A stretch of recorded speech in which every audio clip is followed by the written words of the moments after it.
Reciban un cordial saludo, queridos jóvenes. Avanzamos con la unidad uno, la decadencia del imperio, y estudiaremos esta sesión 4 acerca de el imperio carolingio. Vamos a conocer de qué se trata este imperio. Prácticamente hablamos de imperio carolingio o le damos este nombre, el término historiográfico utilizado para referirse al reino franco que dominó la dinastía carolingia del siglo VIII al siglo IX en Europa occidental, que refiere a Francia, Países Bajos, Alemania e Italia. A esto es lo que llamamos el imperio carolingio. Así vemos que es importantísimo destacar a un personaje que le da un toque esencial a este imperio, como es Carlomagno.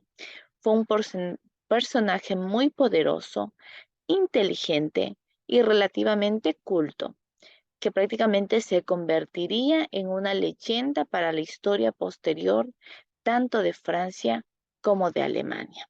Prácticamente la historia nos hace referencia que Carlomagno fue quien restableció un equilibrio de poder entre el emperador y el papa. Es a partir del año 772 que Carlomagno emprendió una larga guerra en la que conquistó y derrotó a los sajones para incorporar sus territorios al Imperio Franco.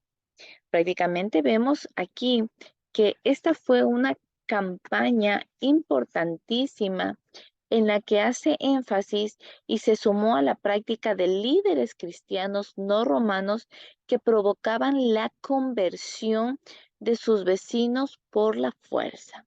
Los misionarios católicos francos, junto a otras de Irlanda y de Inglaterra anglosajona, habrían penetrado en el territorio sajón desde mediados del siglo VIII. Qué importante destacar esto, ¿no?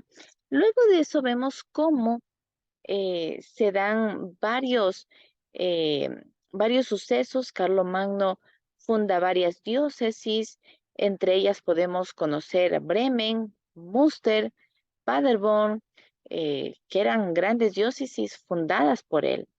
Asimismo, vemos que en el año 773 y 774 Carlomagno conquista a los lombardos, incluyendo de esta manera el norte de Italia en su esfera de influencia.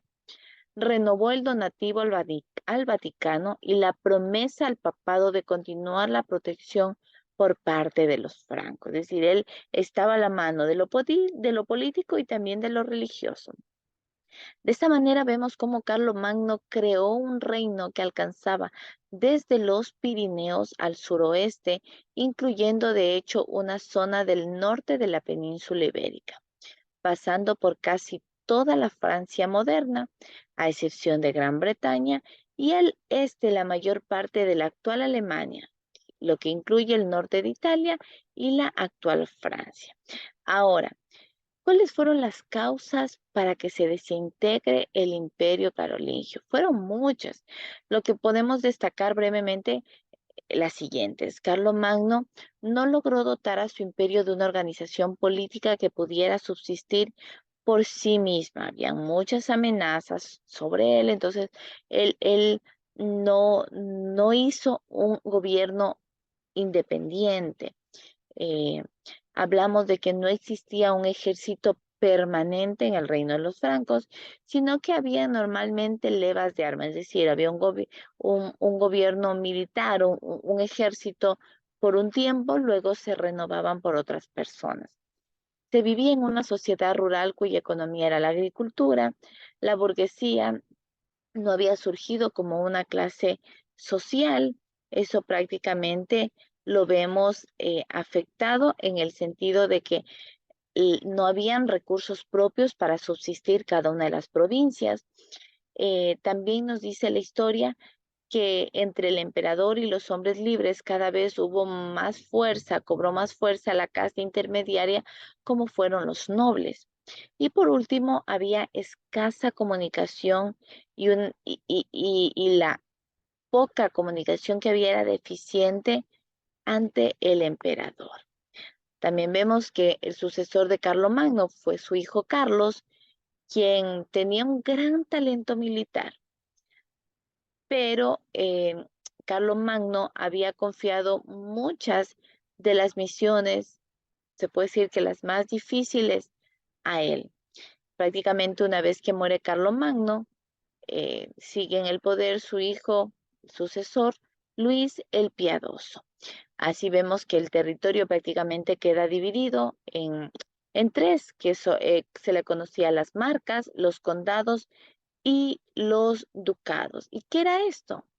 Dice que las marcas eran territorios fronterizos, los marqueses tenían a cargo la defensa del reino, había una marca hispánica, es decir, era un sistema de división territorial en la cual quienes tenían el control eran los conocidos marqueses. Luego los ducados eran territorios que se reunían a más de un condado. Fueron gobernados por un duque. Y por último, los condados, en cambio, eran territorios gobernados por el conde y constituían una unidad administrativa más pequeña. Es decir, el condado era un grupo de territorio pequeño, lo regían o lo gobernaban los condes. Los ducados, en cambio, era cuando habían varios condados y asimismo marcas, ¿no? El conjunto de ducados y era la manera en cómo estaba subdividido este imperio. Y por último, destaca que la economía de este imperio se dedicó o se basaba específicamente a la agricultura. El comercio era muy poco, era insignificante. Por lo tanto, no existía más fortuna que los bienes raíces, ni más trabajo que el rural. Eso es todo, jóvenes. Un excelente día.